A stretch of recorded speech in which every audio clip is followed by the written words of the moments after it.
Hi everyone, this is Justin R Berkey. I thought I would introduce the sample clip for Speak No Evil by J.R. Gray. Weston doesn't believe in voodoo, but that doesn't mean it doesn't believe in him. His life and family were steeped in the stuff, and it was fine until voodoo took everything from him, ripped his life from his grasp, and when it swallowed whole the person he loved most, he had to escape. But there were consequences. His voodoo goddess wasn't going to let him get off so easily, and her revenge was the pinnacle of evil. He could have dealt with something like impotence or boils, but this was purely depraved. She came for him and hit him where it hurts.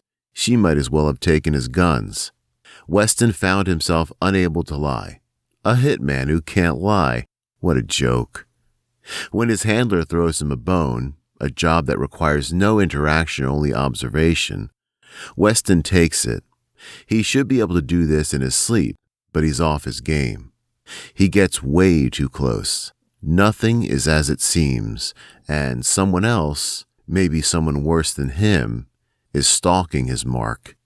But he can't leave the kid high and dry, not when Eli is all he can think about.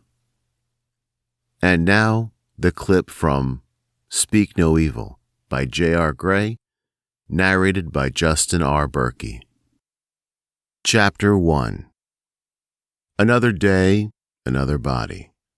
The family business wasn't pleasant, but it was all he had left. Weston would never get used to it, even if he was numb to it. He wasn't sure living was worth it when he was barely surviving. He wasn't sure any of it was worth it anymore. Weston's pocket vibrated. He ignored it. His hands weren't exactly free. Why couldn't he ever get the short people? Probably because he was nearly a giant himself. There wasn't a sound except the gravel crunching under his boots. New Orleans was an eerie place, even in the Garden District, which was one of the nicest suburban neighborhoods.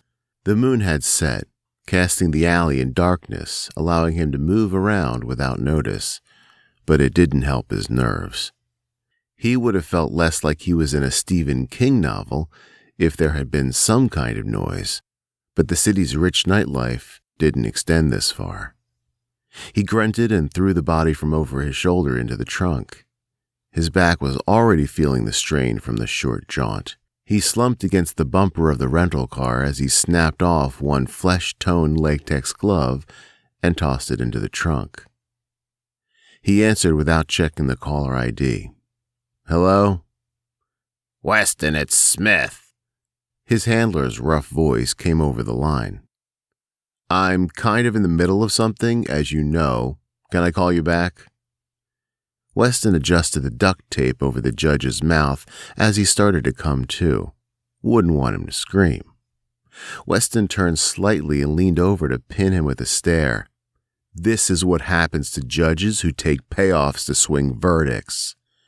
Smith laughed at the comment, but then his voice flipped and lowered. "I need you on something else now."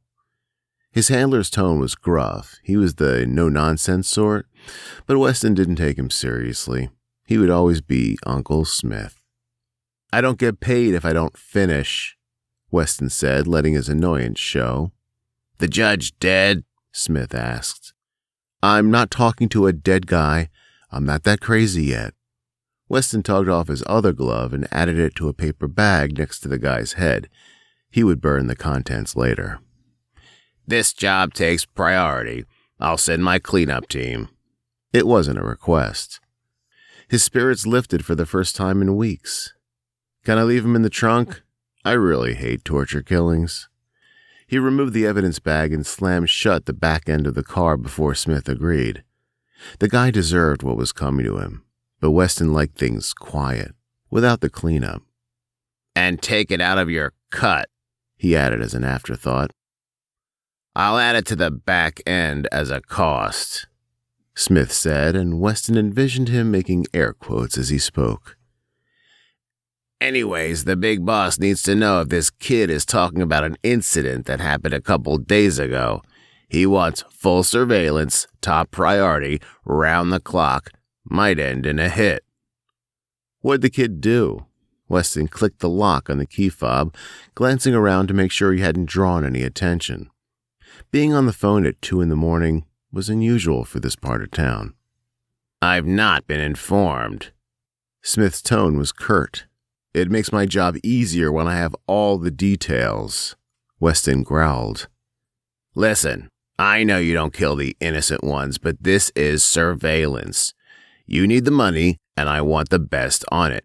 Take the bone you're being thrown so you don't have to do any more torture. This was his cue to shut the fuck up, so he let Smith say what he wanted.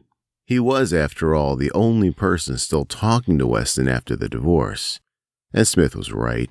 He needed the money. West? Smith sounded hesitant. What? Weston didn't like the tone. Are the rumors true? He cursed under his breath, switching hands with the phone. Yes, Weston mumbled. It was impossible to lie. She cursed you? Leave it to Smith to test the limits of the curse. Correct. The word came out involuntarily, though he fought it hard. He had to end this call before he did more damage, and the job was a perfect excuse. I need to get out of here and get on your boy. Thank you for listening to the clip from Speak No Evil. Click on the links below if you'd like to get access to the book on Amazon, Audible, or iTunes.